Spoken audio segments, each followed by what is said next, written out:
resources you need. All right, so without further ado, let's jump into the subject matter today. What is this FTC safeguard rule? Why should we be concerned about it? In short, the FTC's standards for safeguarding customer information, or what we call the safeguard rule, is basically built to ensure that entities covered by that rule maintain the right protections for customer information. Now, the safeguard rule took effect way back a long time ago, 20 years ago, actually in 2003. It's part of something that a lot of people know as the Gramm-Leach-Bliley Act. It was updated in 2021 to keep it current and reflect a lot of changes in IT and technology, but it really got some teeth and entered into what they call an enforcement stage on June 9 of 2023, which included a whole lot of steep penalties that we really need to make sure and avoid. Now, who needs to comply with the safeguard rule, and what kind of companies does it affect? The safeguard rule applies to financial institutions that are subject to the FTC's jurisdiction, but aren't subject to the enforcement authority of other regulatory agencies. And they put a lot of details into it and some examples. And by the way, we've got a ton of really good resources and additional handouts and information. We can direct you right to the FTC's guides, and we've got some handouts that will be available to us. Just ask at the end of this. But some specific examples that the FTC put out there are like retailers that extend credit, maybe not a company that takes credit cards, but if you extend credit to your clients, auto dealerships, because they're doing loans for cars, even individual and very small organizations that may do real estate appraisers, or very one or two person investment advisory companies, very small mortgage companies, all the way up to the big ones. Anybody that prints and sells checks, they give a ton of different examples there, but it's important that you slow down and double check this and think through, should my company recognize that we are forced to comply with this, that we have to comply with this. We really encourage you to slow down and take just a minute to look into this. There's some nuances to the law that may even implicate that a lot of law firms that give financial advice to their clientele. So there's some nuances, and we certainly recommend that you seek your legal counsel to see if you need to comply. But at a high level, those 13 categories that we've got on the screen here are pretty good examples of that the FTC put out there, that there's specific company types that need to comply. So why should you comply with it? Look, there's a lot of reasons. Not only are they pretty specific that they're going after companies. Like there was an article here in September of just this year where they specifically said that they're aiming specific communications at a lot of different kind of companies and some organizations like they were in tax preparation business, that they weren't doing this right.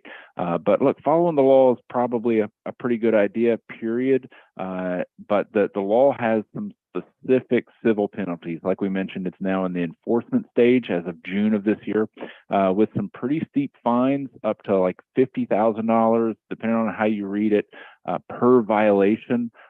Civil penalties, like prison time, loss of business license, or suspension of business license. Any which way you look at it, the cost to comply is a whole lot cheaper than non-compliance, I would put out there. I really do believe that. So let's dig into that. That's maybe what it is and why we should comply with it, and why we think it's probably a pretty good idea from just a business perspective. Let's look at like what are the specific requirements, and we can talk then about maybe why they're good technical or cybersecurity precautions. So what are the requirements? In short, the law, the safeguard rule, says that you have to develop, implement, and maintain an information security program that has administrative, technical, and physical safeguards designed to protect that customer information. Now, Defining customer information, they go pretty specific on that. They say it's any record containing non-public personal information about a customer of a financial institution, whether in paper, electronic, or other form, that's handled or maintained by or on behalf of you or your affiliates. Now, most likely what that means for most organizations is that's all data. So it's a little vague. It kind of spreads it pretty wide there, that it's pretty much anything that's non-public, which means if it's on your file server or you're in your file cabinet or wherever, that's not public, and it has something to do with that client. So you got to look really kind of at this and say, okay, all of my data. That's the safest way I would suggest. It specifically requires that you develop, implement, maintain, administer it. There's some very specific technical things. So there's a lot to it, and we'll go into more detail here. It specifically says that, again, the safeguard rule specifically says that your information security program must be written. Can't be something that you've just talked about. It must be written.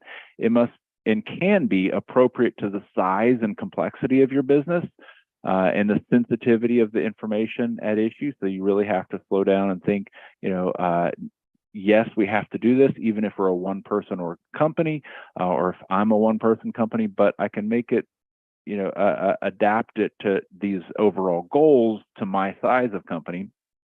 But specifically, the safeguard rule then says that it must contain these objectives. One, it's got to ensure the security and confidentiality of customer information. That's our primary goal. Two, it's got to protect against the anticipated threats or hazards to the security or integrity of that information.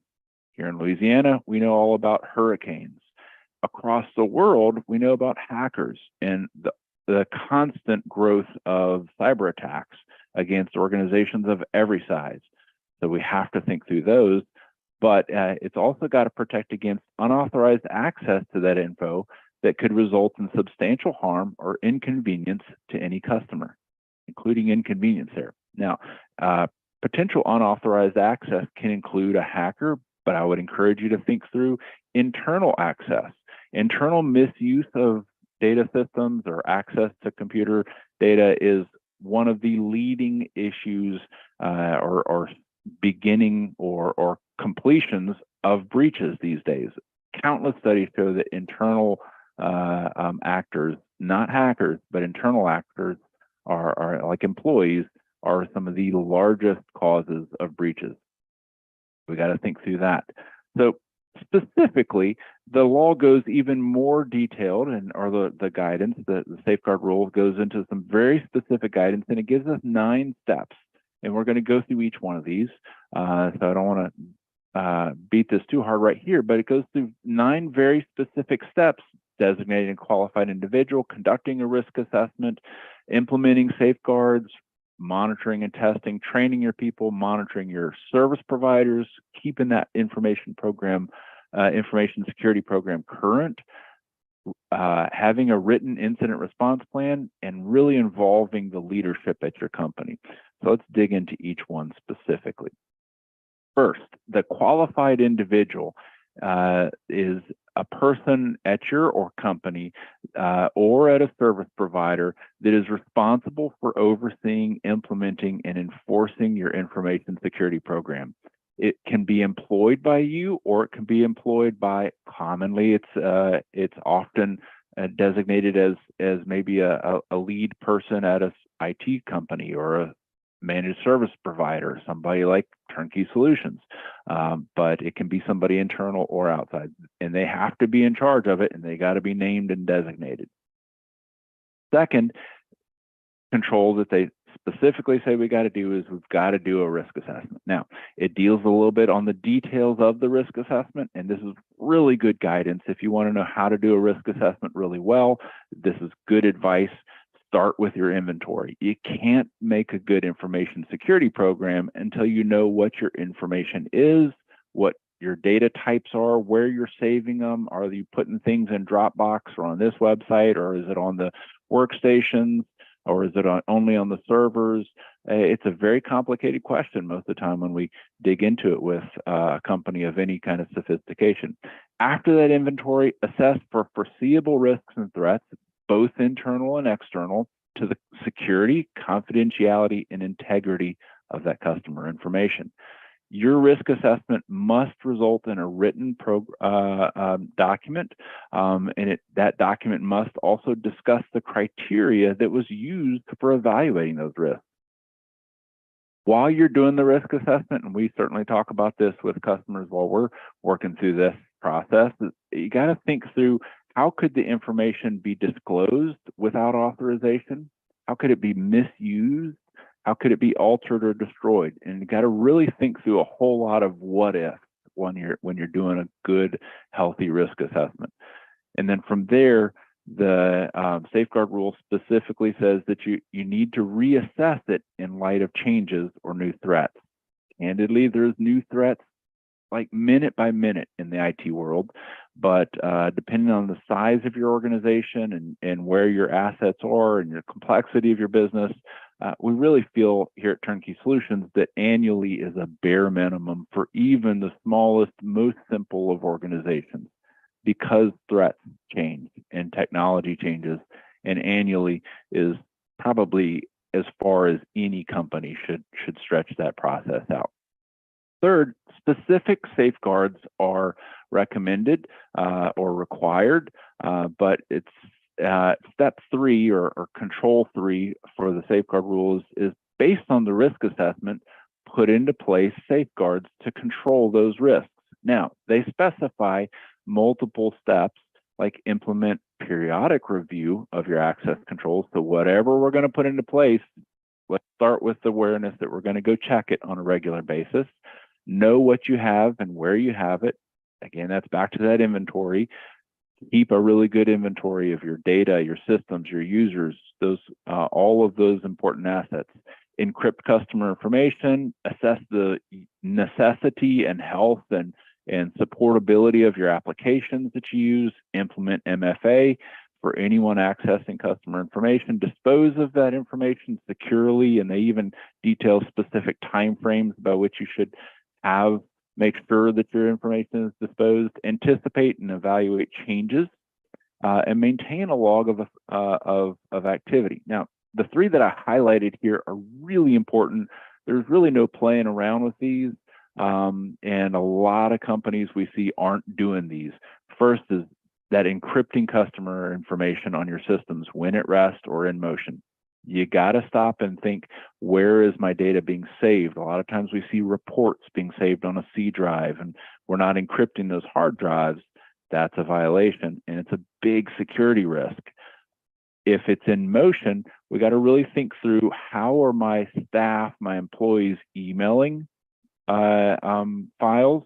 How are we uploading files to websites or to other portals? So all those things where you're saving it or you're sending it from point A to point B, we really, we're required to encrypt it. Implement MFA for anyone accessing information, customer information. There's not any ambiguity in this control that this safeguard that they're recommending or requiring. So MFA, multi-factor authentication, is a requirement for all of your systems, not just maybe your workstations or your email, but all your systems that might contain customer information. And maintain a log, review it regularly, periodically, regularly. Even on small companies, it's harder to do that review if you wait for too long. But there's some automated systems that can do that on more of a real-time basis and get you reports that you can look at. But in a smaller organization, monthly might be good. So you should look at how those MFA systems and really facilitate a usage and login logs. Those really help, and most of your software packages nowadays can be set to maintain that log. Fourth control in the safeguard rule is to monitor and test the effectiveness of those safeguards. Make sure that they're working. test your procedures for detecting actual and attempted attacks. For information systems, you can do that with a continuous monitoring program. It's not just testing your firewalls, but it's monitoring your antivirus and your firewalls and all those things to make sure that the hackers aren't coming at you.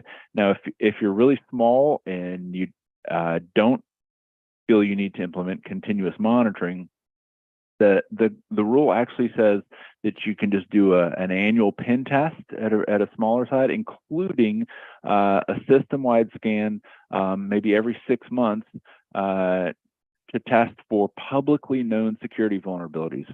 There's a lot of very expensive pen testing that you can do, but even the simplest vulnerability and security risk audits can compare how healthy your computers are and what publicly known security vulnerabilities exist on your computers, if they have this patch or don't have it, and those sort of things. So this doesn't have to be terribly expensive.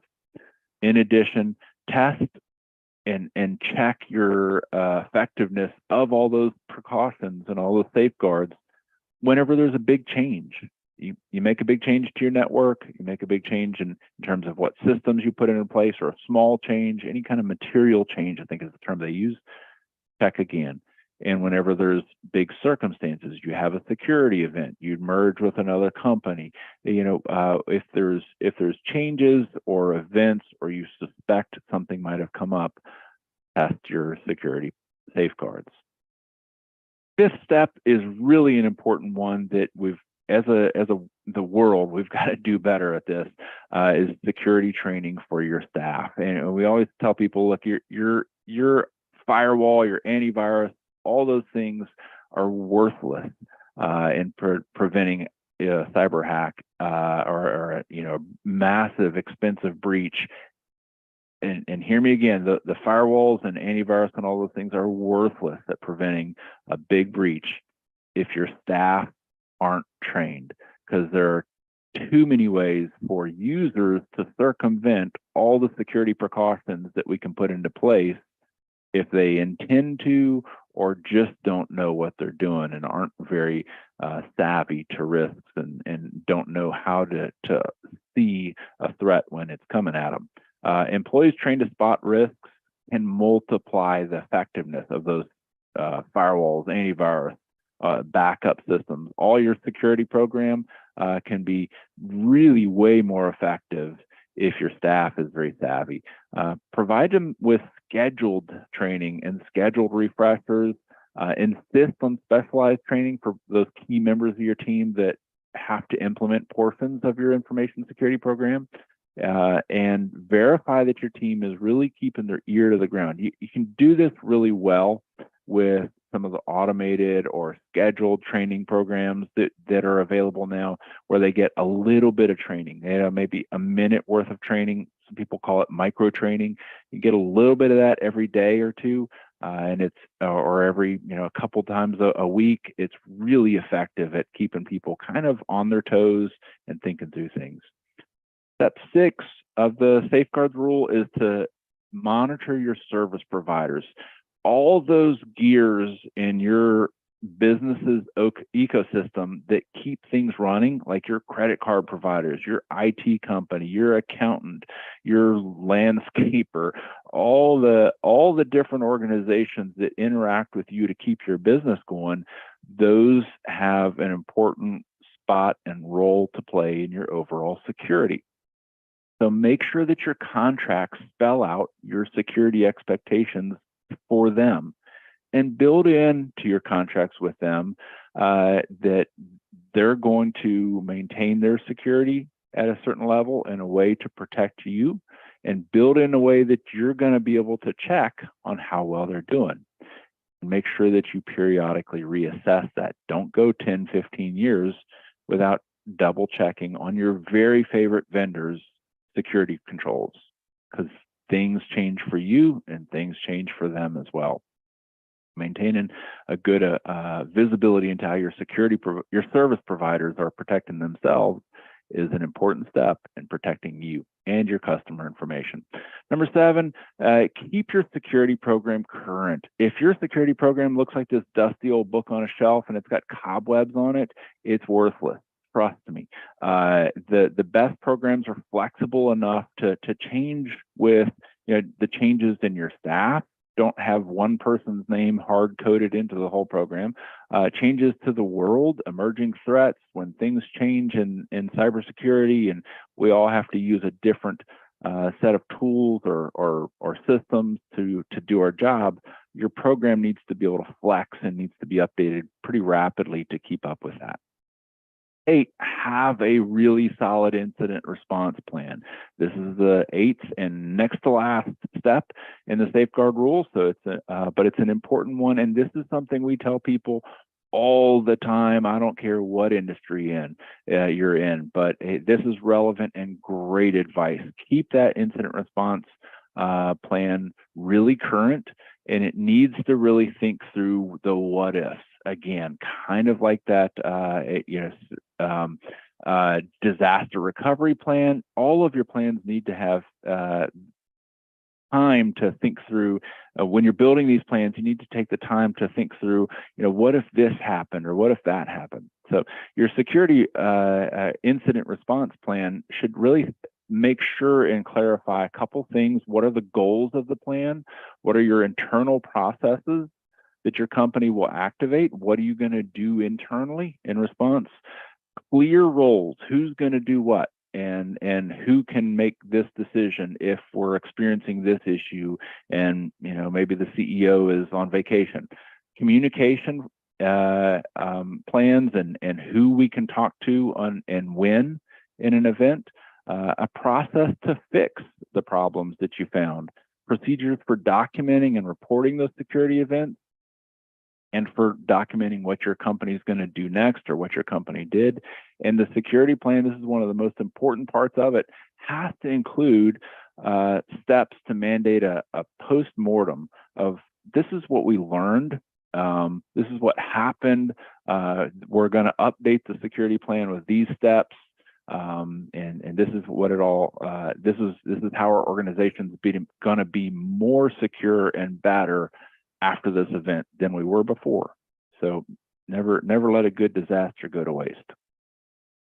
9th and final step, and this is incredibly important and incredibly overlooked across so many companies that we talk with, sadly, is that the FTC safeguard rule requires that your qualified individual report regularly to your board of directors.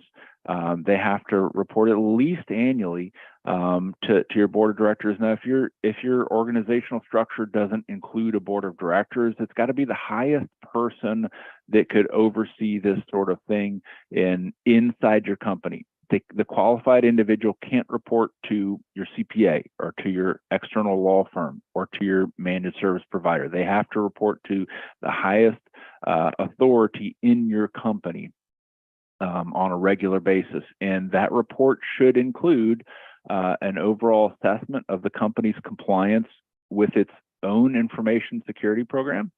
That report should include specific things like, here's how our last risk assessment did, here's the controls we have in place, here's the events that have occurred since we last met, here's the recommendations for changes to the information security program based on what we've learned since the last time we talked. And again, these requirements for the board of directors communications is not something that I'm telling you. It's what's in the FTC's safeguard rule. So that's it. That's the 9 controls specifically that the FTC safeguard rule specifies. And if you're thinking, okay, what do I do next? How do I go through the process of designating a qualified individual, conducting a risk assessment, implementing those safeguards, regular monitor, training, all these things, all these steps, because it's a lot if you've not done all of it before and have a robust program. But if you haven't done that or you're not sure where to start, I would always recommend start with a risk assessment. In the process, we'll talk about and find out who that qualified individual is or should be in your organization. But Turnkey Solutions can implement all of these controls with you. We might not be able to force your board of directors to meet, but we can do the rest of it. But we've got to start with a really good risk assessment, and that's something that we definitely can help with. We certainly recommend, if you're a current customer and you have not stopped to visit with us about your most recent risk assessment, please do so. If you're not a customer and you'd like to talk with us about what a risk assessment looks like or what might be an appropriately sized one for your organization, let us know. Call us today at 844-881-7377. That's toll free, 844-881-7377. Chat with us or visit with us online at www.turnkeysol.com, or find some way to reach out, chat with us here on whatever media you found this webinar from. And that's it. We look forward to helping you. We hope this has been beneficial to you, and we look forward to talking with you next about other things that are relevant to your organization, cybersecurity, business compliance, IT support, or just whatever it is that we can be helpful with. We look forward to the next webinar and to our next opportunity to serve you. So without anything else, we'll go and have a great day. We wish you all the best, and reach out with your questions. And thank you so much for your attention.